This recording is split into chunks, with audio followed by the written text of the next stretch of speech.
The promise of the future is an awesome force. We look back for experience, but we have to look forward now for inspiration.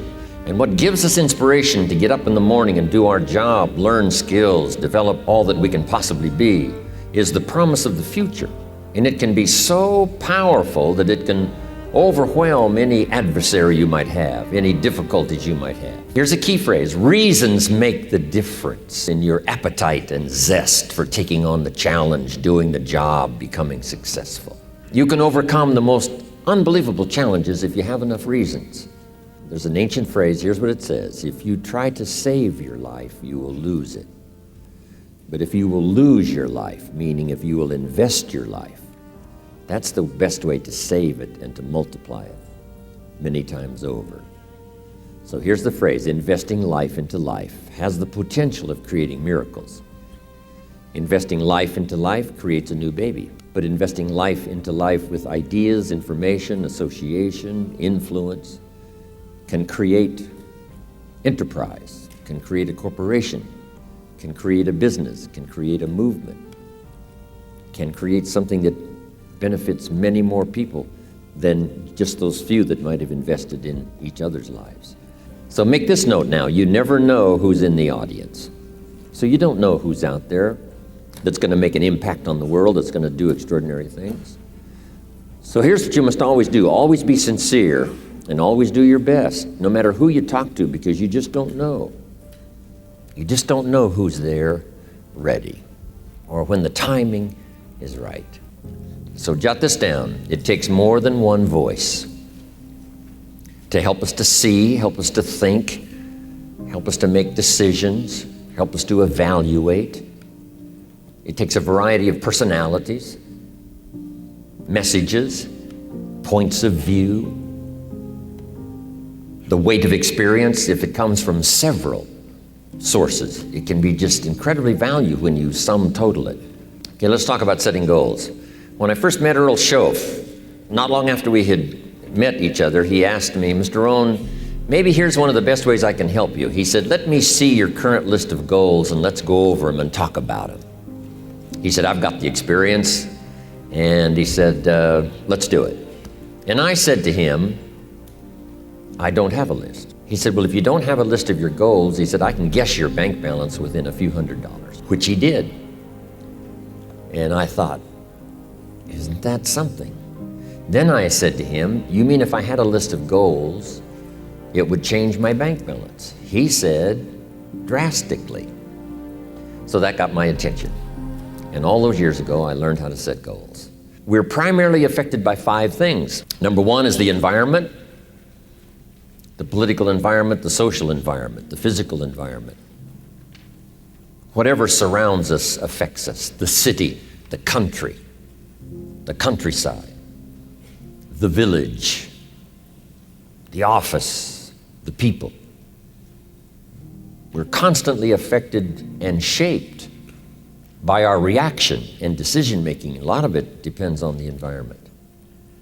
And for the physical environment, we all need to pay attention to that. Make every contribution you can. It's one little small planet. Remember those first pictures from space? Looking back on Earth? It looked so fragile. It looked so small. We thought, wow, so many people live there. How can that be? We must take care of it. Right now, it's the only planet we got. Do everything we can. My mama taught me those little things, right? Pick up, don't leave your trash. A little thing like, I remember I got a toothpick once at the cafe, and I took the little cellophane off the toothpick and I just dropped it on the floor. Mama said, no, you wouldn't do that at home. I thought, wow. She said, just put it in your pocket. And then when you get home, you put it in the trash. And somebody said, well, what difference does that make? The little cellophane on the toothpick. Here's what makes the difference: the habit. And the habit makes the difference primarily for you. Now, yes, it makes a contribution, and a little small contribution by not leaving trash. But here's what it does mostly: give you the incredible feeling of self-worth because you have good habits. That's the deal. The habit of turning out the lights when you're finished with your hotel room. You leave the hotel room, turn out the lights. It just makes a small contribution, but what if everybody did it? I'm telling you, the energy requirements would be less. You say, well, the hotel gets the benefit. Hey, it doesn't matter to you who gets the benefit. Guess what's the greatest benefit? Being a person of unique habits.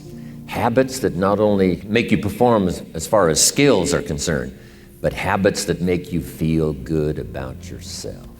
If it's so easy to do, why not do all the easy things that make a contribution?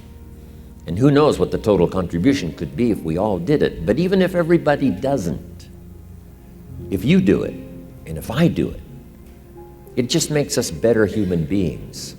It makes us feel better about ourselves. And if I know you do it, it makes me feel better about you. And if you know I do it, I think it makes you feel better about me. Here's 2 excellent questions to jot down. And this is for mature people now, because these are kind of tough questions, especially one. Here's the first question. What's got you turned on? That's a good list to make. Here's what's got me turned on. Here's what's got me up early, staying up late, maximizing my abilities all day long. Here's the list of what's got me turned on. Now here's the next question. What's got you turned off? How come you don't have the zest and the vitality and the appetite for daily accomplishment? I started making a list of the things that had me turned off. And once I got that settled, and then started making a list of what had me turned on and what would turn me on in the future, I'm telling you, my life has never been the same. It was like a revolution, a personal revolution, a 180-degree turn. Wow. I can't say it strong enough. It's easy to get lazy in designing the day and designing the year and designing the future and designing what you want to accomplish and just cross your fingers and hope it'll all work out, that the favorable winds will blow it all your way. I'm telling you, it's not going to happen. Now here's the next exercise. This will take now just a little bit of time. And the question is why? Why are those 4 goals important to you? So make these notes now. When the why gets stronger, the how gets easier. When the why gets big, powerful, strong, how seems to be so much easier. Without a strong enough why, the how seems to be too difficult almost to accomplish. Say, how do you manage your time? Hey, if you had strong and powerful enough goals, you'd figure out how to manage your time. You'd get a book on the subject. You'd do something to manage your time if it was worth it. If it's not worth it, why would you bother studying the art of managing your time if it really doesn't matter? But if it really mattered in the accomplishment of your goals and why you wish to accomplish them, see, you can do anything. You can get up any hour, read any book, take any class, make any change, develop any skill, do any discipline. I mean, you can do it all when this how and the why, or when the why starts to grow. The how gets simple. Little note, maybe one of your goals was to have $1 million home on the hill overlooking Snake River Valley.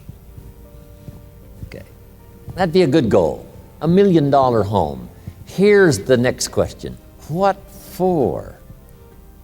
What for? I mean, a house is a house is a house with bricks and wood and walls and roof. The key, yes, $1 million home, that'd be wonderful, but what for? So now jot this down. Purpose is stronger than object. The object would be the house, and that'll pull. That's a worthy goal to go for, the object of the house. But here's a stronger goal, the purpose for the $1 million home. You say, well, it'll be the centerpiece of all the family's activity with all kinds of unique people coming and going and the influence and things will be happening in this place. See, now we're getting somewhere. So if you got that line, it's one of my best for the whole day. Purpose is stronger than object. It's okay to have plenty of objects to go for on your goal list. But always keep asking yourself the question, and sometimes it's good to just write it out. Here's why I want this money. Here's why I want this place. Here's why. And you start developing those reasons. And I'm telling you now, this starts to become incredibly powerful. Some of your goals should be personal development. The person you wish to become. Develop skills that make you attractive to the marketplace. Develop the temperament and the attitude that makes you attractive to the business world. The attitude and the temperament that makes you a splendid father, studying the art. Because here's what's important. It's not what you get that makes you valuable. It's what you become that makes you valuable. I keep saying this year after year for the last 39 years publicly. It's the person you become. The idea of becoming an attractive person, a skillful person, a good friend, a good colleague, a good partner, a good member of the round table, a contributor. See, that's the key, the person you become.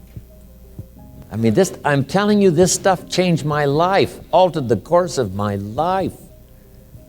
From milking cows to sitting on this stool. Incredible. What a journey. And part of the explosive stimulation started when I met Earl Schoaf, and he asked me, have you got a list of goals? And I said, no. And he said, then I can guess your bank balance. I thought, whoa. I immediately started studying the art. And the art and the accomplishments of it helped to change my life. Now I want you to answer this question. What kind of person must I become to achieve all I want? And I'll give you time to write that down now. What kind of person must I become to achieve all I want? What you become helps you to achieve, and what you achieve helps you to become. And the more you become, the more you can achieve, and the more you achieve, the more you can become.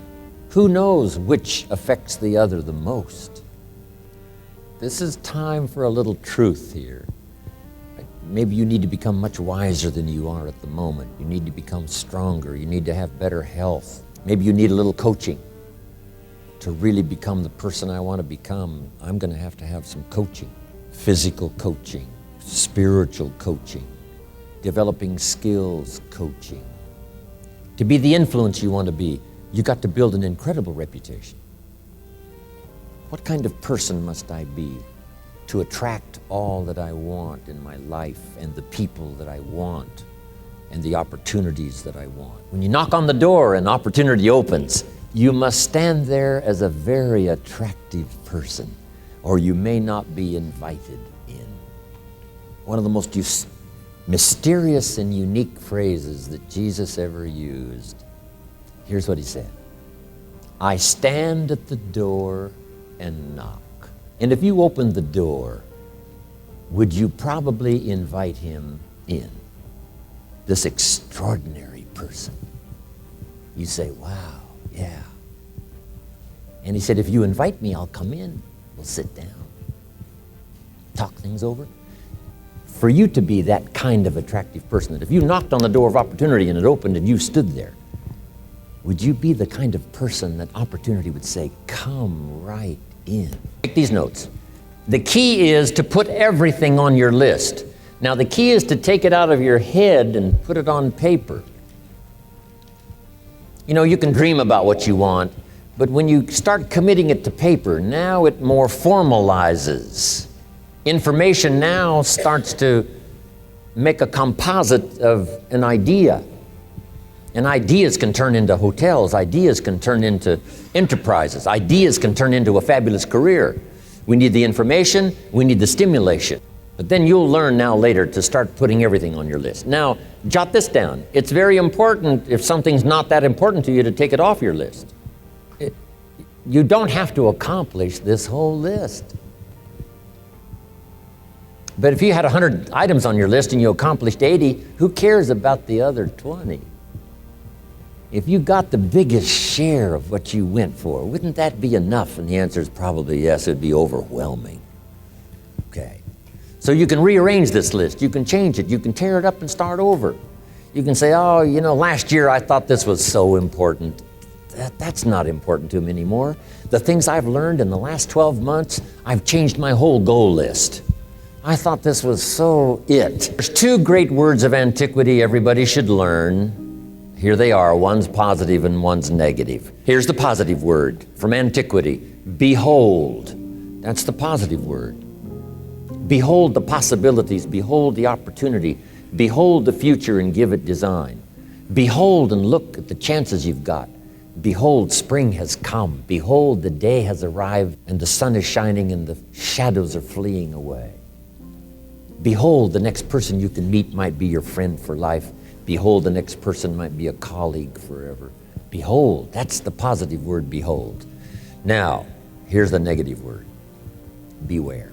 And now I want to give you a sentence to jot down that's very valuable. Here's what it is. Beware of what you become in pursuit of what you want. Beware. All of our lives we have to deal with behold and beware. When a kid goes to school, it's behold the opportunity and beware the dangers. Behold and beware. So beware of what you become, pursuing what you want. Some things I went for in the very beginning cost me too much.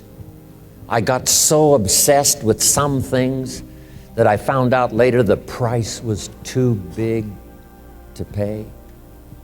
If I would have known better, I never would have paid. But sometimes we learn when? After. So don't become so obsessed with something that you lose your sense of reason or it costs you your friends. Don't be so obsessed with something that you compromise your virtues and your values. Here's a key phrase. The greatest source of unhappiness is self-unhappiness. It's not from outside the things that make us unhappy. The greatest devastating unhappiness is to be unhappy with yourself. Now, a mild form of unhappiness is constructive. The desperate form of unhappiness is destructive.